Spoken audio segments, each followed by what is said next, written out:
नमस्कार दोस्तों, स्वागत है आप सभी का डिफेंस स्कोप पर, जहां हम बात करते हैं भारत के मिलिट्री अचीवमेंट्स, डिफेंस अपडेट्स और स्ट्रेटेजिक पार्टनरशिप के बारे में। तो चलिए शुरू करते हैं बिना किसी देरी के। दोस्तों, सबसे पहला अपडेट एक मिसाइल सिस्टम से है जो भारत और रसिया के डिफेंस कोलैबोरेशन का अगला चैप्टर लिखने वाला है। ब्रह्मोस NG यानी next generation missile. Director general doctor जय तीर्थ जोशी ने अब ऑफिशियली कंफर्म किया है कि ब्रह्मोस NG का डिजाइन फेज कंप्लीट हो चुका है और अब इसका डेवलपमेंट फेज शुरू हो गया है। यानी अब हम उस स्टेज पर पहुंच गए हैं जहां ये मिसाइल बनेगी, टेस्ट होगी और इवेंचुअली इंडियन आर्म्ड फोर्सेस में इंक्लूड की जाएगी। अब बात करते हैं इसके खास फीचर्स की। ये मिसाइल अपनी पुरानी ब्रह्मोस मिसाइल के कंपैरिजन में ज़्यादा कॉम्पैक्ट और लाइट वेट है।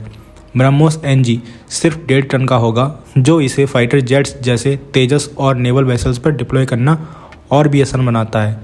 ये पुरानी ब्रह्मोस मिसाइल की 9 मीटर लेंथ के मुकाबले सिर्फ 6 मीटर का होगा। और ये तो सिर्फ शुरुआत है। मिसाइल के स्टील्थ फीचर्स और एडवांस गाइडेंस सिस्टम इसे एक हाईली एक्यूरेट और प्रिसाइज वेपन बनाते हैं। ये न सिर्फ भारत के लिए एक पावरफुल असेट होगा, बल्कि इंटरनेशनल बायर्स के लिए भी एक अट्रैक्टिव ऑप्शन बनेगा। अब डेवलपमेंट फेज में इस मिसाइल की रिगरस टेस्टिंग की जाएगी और भारत रसिया के साइंटिस्ट की कंबाइंड एक्सपर्टीज से ये मिसाइल अगले कुछ सालों में डिप्लॉय होने की उम्मीद है। आपको क्या लगता है, क्या यह ब्रह्मोस NG भारत की मिलिट्री कैपेबिलिटीज़ को नए लेवल पर ले जाएगा? कमेंट सेक्शन में ज़रूर बताइए। दोस्तों, अगली खबर है बंगाल के सिलीगुड़ी कॉरिडोर से, या जिसे हम चिकन स्नैक कहते हैं। ये एक नैरो लैंड कॉरिडोर है जो भारत के नॉर्थ ईस्ट स्टेट्स को देश के बाकी हिस्सों से कनेक्ट करता है और यहीं पर एक बड़ी सिक्योरिटी थ्रेट सामने आई है। वेस्ट बंगाल पुलिस ने रिसेंटली 8 सस्पेक्टेड अंसार अल इस्लाम बांग्लादेश टेररिस्ट को अरेस्ट किया है। ये लोग सिलीगुड़ी कॉरिडोर में सिंक्रोनाइज्ड अटैक करने की प्लानिंग कर रहे थे और इनका मकसद था इनस्टेबिलिटी क्रिएट करना।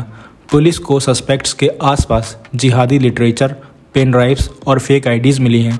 ये स्लीपर सेल्स मुर्शिदाबाद और अलीपुरद्वार डिस्ट्रिक्ट्स में एक्टिव थे। अब इस कॉरिडोर की स्ट्रेटेजिक इंपॉर्टेंस समझिए। अगर ये डीस्टेबलाइज होता है तो सिर्फ कनेक्टिविटी नहीं, नॉर्थ ईस्ट का पूरा इकोनॉमिक और सिक्योरिटी इकोसिस्टम इफेक्ट हो सकता है। ये एक वेकअप कॉल है हमें अपनी बॉर्डर इंटेलिजेंस और सर्विलांस और मजबूत करने का।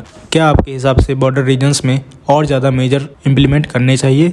मुझे कमेंट सेक्शन में ज़रूर बताइए। दोस्तों, अगली खबर एक नए डिफेंस स्ट्रेटजी के बारे में है जो भारत और बांग्लादेश के बॉर्डर पर अनफोल्ड हो रही है।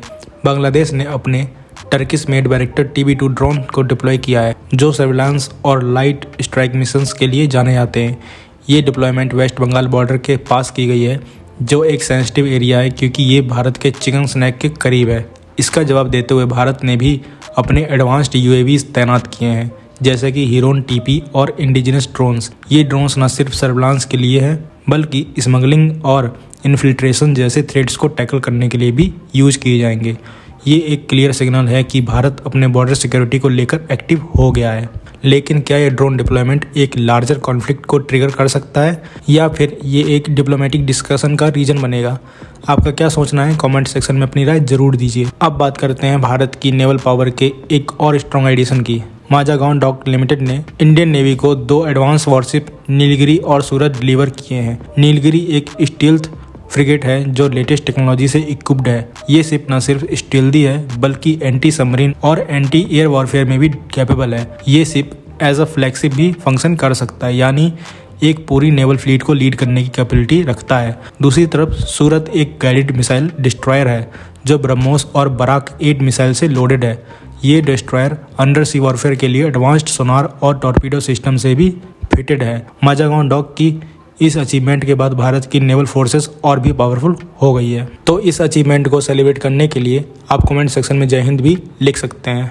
अगली खबर में बात करते हैं एक नए टेक्नोलॉजी के बारे में जो भारत के बैटलफील्ड टैक्टिक्स को रीडिफाइन करेगी। Vehicle based mine scattering system या VBMSS।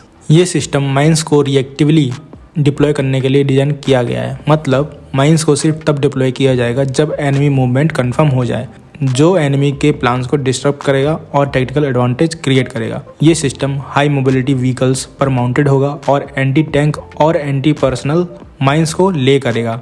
हर लॉन्चर पॉड की लाइफ 20 साल या 10,000 लॉन्चेस होगी, जो इसे लॉन्ग टर्म रिलायबल बनाता है। ये एक ऐसी टेक्नोलॉजी है जो ट्रेडिशनल माइन लेइंग मेथड्स को मॉडर्न और एफिशिएंट बनाएगी। आपका क्या कहना है? क्या यह भारत के टेक्निकल कैपेबिलिटीज़ को एनहेंस करेगा? कमेंट सेक्शन में जरूर बताइए। अगली खबर की बात करें तो इंडिया ने अपनी डिफेंस डिप्लोमेसी और इंडिजिनस मैन्युफैक्चरिंग कैपेबिलिटीज़ को एक और लेवल ऊपर ले गया है। वियतनामीज पीपल्स एयरफोर्स के Su-27 और Su-30 फाइटर जेट्स के लिए Astra MK1 beyond visual range air to air missile offer किया गया है। ये मिसाइल DRDO का एक सिग्निफिकेंट इनोवेशन है जो एरियल टारगेट्स को लॉन्ग रेंज पर प्रिसीजन के साथ हिट करने के लिए डिजाइन किया गया है। अस्त्रा MK1 मिसाइल जो पहले ही इंडियन एयरफोर्स के Su-30 MKI जेट्स पर डिप्लॉय है, अब वियतनाम के डिफेंस सिस्टम को अपग्रेड करने के लिए इंटीग्रेट किया जाएगा। वियतनाम अपने फाइटर जेट्स की कैपेबिलिटी को एनहेंस करना चाहता है और अस्त्रा MK1 मिसाइल का एक्सटेंडेड रेंज और एडवांस गाइडेंस सिस्टम उसके लिए एक बड़ा एडवांटेज हो सकता है। इंडियन एयरफोर्स के लिए अस्त्रा MK1 मिसाइल पहले ही एक गेम चेंजर बन चुका है और अब ये एक्सपोर्ट के लिए भी एक प्रॉमिसिंग ऑप्शन बन रहा है। ये प्रपोजल सिर्फ इंडिया और वियतनाम के बीच डिफेंस टाइज को मजबूत नहीं करेगा बल्कि रीजनल सिक्योरिटी के लिए भी एक इम्पॉर्टेंट माइलस्टोन बनेगा। ये डेवलपमेंट मेक इन इंडिया और आत्मनिर्भर भारत इनिशिएटिव के ग्लोबल इम्पैक्ट को हाईलाइट करता है। अब चलते हैं अपनी आखिरी खबर की तरफ। तो इंडियन आर्मी ने अपने फायर पावर और ऑपरेशनल रेडीनेस को मॉडर्नाइज करने के लिए एक बड़ा कदम उठाया है। मिनिस्ट्री ऑफ डिफेंस ने L&T के साथ K9 Vajra T artillery guns के लिए लगभग 7,500 करोड़ रुपए का कॉन्ट्रैक्ट साइन किया है। ये 155 mm 52 calibre tracked artillery guns cross country mobility और प्रिसीजन स्ट्राइक्स के लिए जाने जाते हैं। K9 वज्रा T का versatility high altitude sub zero regions में भी आर्मी की कैपेबिलिटीज़ को एनहेंस करेगा। ये सिस्टम नॉट ओनली एक्यूरेट और हाई रेट ऑफ फायर के लिए जाना जाता है बल्कि ये मॉडर्न बैटलफील्ड्स के लिए ट्रस्टेड एसेट भी बन चुका है।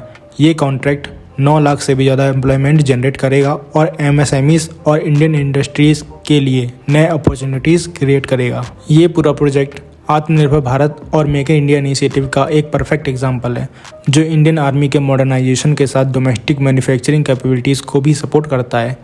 K9 Vajra T artillery guns से इंडियन आर्मी की फायर पावर और ऑपरेशनल फ्लेक्सिबिलिटी दोनों इंप्रूव होगी, ensuring readiness across all terrain.